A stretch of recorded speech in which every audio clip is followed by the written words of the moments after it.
আজ আছে জন্মাষ্টমী, আর সকাল সকাল উঠে ওয়েদারটা দেখুন কি সুন্দর লাগছিল। আরও সুন্দর লাগবে আর কিছুদিন পর যখন শরৎকাল পড়বে। আর সকাল সকাল কেকের অর্ডার ছিল, তো যেহেতু এটা পুরো নিরামিষ, আর নিরামিষ কেক বানাতে একটুখানি আলাদা করেই সব কিছু করতে হয়। তারপরে কেকটা ডেলিভারি করে এসে ঠাকুরকে সাজানো হচ্ছিল, তখন কিছুটা ক্যাপচার করলাম। আর আজকে সকাল থেকেই সাজানো শুরু করেছিল, কারণ কালকে একদমই সময় ছিল না, তাই সকাল থেকে এখনও কিছু জিনিস বাকি আছে, সেগুলো কমপ্লিট করে তারপরে গিয়ে পুজো হবে সেই বিকালবেলায়। আর এত সুন্দর লাগছিল মনে বসে বসে দেখি।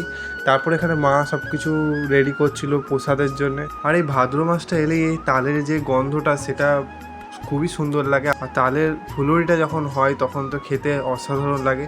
যাই হোক, এখানে ঠাকুরের জন্য ভোগ তৈরি হচ্ছিল। আর এখানে পুরো ডেকোরেশনটাই আমি করেছিলাম, কারণ হাতে যেহেতু টাইম ছিল তো ভালো করে ডেকোরেশন করলাম।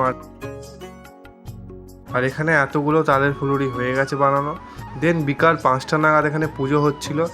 পুজো হওয়ার পর এখন প্রসাদগুলোকে সব বাটিতে সাজানো হচ্ছিল, আর আমিও একটু হেল্প করে দিচ্ছিলাম। তো এখানের মধ্যে সব কিছুর প্রসাদ রেডি, এখন আমিও একটু প্রসাদ নেবো। আর সকলকে জানাই হ্যাপি জন্মাষ্টমী, সবার খুবই ভালো কাটুক।